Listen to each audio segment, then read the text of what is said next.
नमस्कार दोस्तों। आजकल फ्री के शब्द के लेकर बहुत विरोध हो रहा है कि क्यों गरीब लोगों को ये चीज़ें फ्री में दी जा रही है, क्यों ये महिलाओं के लिए इस प्रकार की योजनाएं चलाई जा रही हैं। दोस्तों, ये कहीं ना कहीं इस प्रकार का विरोध बिना तार्किक लगता है, क्योंकि हमारे देश के संविधान में समाजवाद जैसे एक महत्वपूर्ण शब्द का स्थान दिया गया है। हमारे संविधान में यदि हमारे संविधान में समाजवाद जैसे शब्द का प्रयोग किया गया है तो आपको उसके विषय में समझना भी चाहिए।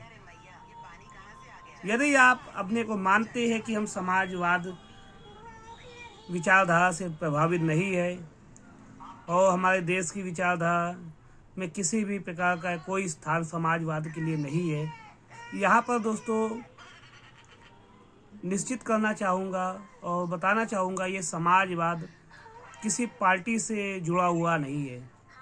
और ये भी हो सकता है कि उस समाजवादी पार्टी को भी इस शब्द जिस पार्टी से ये जोड़ा जाता है समाजवाद, उस पार्टी को भी इसका अर्थ सही मायनों में ना पता हो।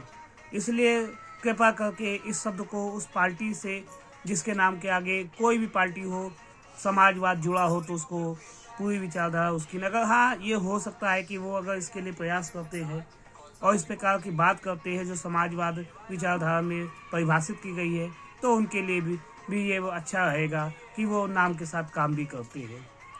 लेकिन अब चलिए बात करते हैं कि ये फ्री की योजनाओं का विरोध करना कहीं ना कहीं हमारे संविधान में परिभाषित समाजवाद शब्द का भी विरोध करना है। समाजवाद शब्द की परिभाषा में यह कहा गया है कि उत्पादन पर और पूंजी पर पूरे समाज का हक होता है। यदि किसी राष्ट्र में कोई भी उत्पादन होता है, कोई भी पूंजी होती है, तो वह समान रूप से पूरे समाज में बांटी जानी चाहिए। अगर इस प्रकार की बातचीत अगर समाजवाद शब्द में बताई गई है तो हम कैसे कह सकते हैं कि यार ये फ्री की योजना गलत है, इसको गरीब जनता को या गरीब लोगों को नहीं दिया जाना चाहता है। चाहे जितना ज़्यादा नुकसान हो जाए देश की अर्थव्यवस्था में, चाहे जितने रुपए इसके लिए खर्च किए जाने पड़े इन योजनाओं के लिए, वो किए जाने चाहिए। नहीं तो अगर आप ये सोचते हैं कि इस प्रकार की फ्री की योजनाएं नहीं चलाई जानी चाहिए, तो उससे पहले आपको सबको समान रूप से शिक्षा प्रदान की जानी चाहिए, सबको समान रूप से सुरक्षा प्रदान करनी चाहिए, सबको समान रूप से चिकित्सा प्रदान करनी चाहिए। क्या ऐसा आजकल के भारत में संभव है, जो अभी की वर्तमान की परिस्थिति है, कि सबको एक प्रकार की शिक्षा मिल रही हो, सबको एक प्रकार की सुरक्षा मिल रही हो, या सबको एक प्रकार की चिकित्सा मिल रही हो? दोस्तों, कहीं ना कहीं मूलभूत जो चीजें होनी चाहिए वो भी नहीं मिल रही है। मूलभूत शिक्षा होनी चाहिए, मूलभूत चिकित्सा होनी चाहिए, मूलभूत सुरक्षा होनी चाहिए, वो भी आम लोगों को नहीं मिल रही है। तो दोस्तों, हम कैसे ये फ्री की चीज़ों के लिए विरोध कर सकते हैं? हाँ, फ्री की चीज़ों के लिए विरोध वही लोग कर रहे हैं जो कहीं ना कहीं पूंजीवादी लोग हैं, जो जिनको लगता है कि वो कितने ज़्यादा से ज़्यादा पैसा देश की जनता, और इस देश की जनता जो इतने करोड़ की आबादी हमारे देश की है, तो इसमें उनका योगदान है हमारी अर्थव्यवस्था में। जब हम कोई सामान खरीदते हैं, किसी प्रकार का सामान खरीदते हैं, तो जीडीपी ऊपर बढ़ती है। और जब सामान हम खरीदते हैं तो कहीं ना कहीं जो उसमें टैक्स लगता है, इनडायरेक्ट टैक्स, उसको भी चुकाते हैं। अगर देख लिया जाए, जितना इनकम टैक्स नहीं आता उससे ज़्यादा इनडायरेक्ट टैक्स आता है, जो इन गरीब जनताओं के पैसों का है। अब ये लोन दिया जाता है बैंकों द्वारा और लोन माफ़ कर दिया जाता है। ये कहाँ से लोन, किसकी जेब से ये लोन माफ़ किया जाता है?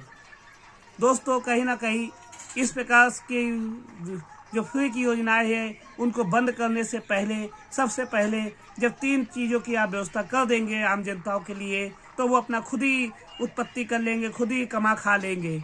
और उस समय भी आपको ये देखना चाहिए, जब आप इस चीज़ों की व्यवस्था कर देंगे, कि हमारे देश में समान रूप से सब चीज़ें समान तरीके से मिल रही है कि नहीं मिल रही है। दोस्तों, जब तक आप समान रूप से सभी को समान एक जैसी शिक्षा, चिकित्सा और सुरक्षा नहीं दे सकते, तो ये फ्री की योजनाओं का विरोध करना बंद कर दीजिए और समाजवाद विचारधारा को समझिए। नहीं तो अगर आप इस तरह की योजनाओं का विरोध करते हैं, अगर कहीं ना कहीं सत्ता पक्ष या विरोधी पक्ष विपक्ष इसका विरोध करते हैं, तो उन्हें सबसे पहले विरोध समाजवाद हमारे संविधान का करके इसमें समाजवाद शब्द को भी हटा देना चाहिए। दोस्तों मुझे लगता है कि कहीं ना कहीं मैं अपनी बात को समझाने में कामयाब हो गया हूँगा। अगर नहीं ये समाजवादी विचारधारा को समझ रहे हैं तो वही लोग समाज जेफरी की योजनाओं का विरोध कर रहे हैं। दोस्तों इसी के साथ मैं आपसे समय की मेरी बात को ध्यान रखते हुए विदा लेता हूँ। बहुत बहुत धन्यवाद। जय हिंद।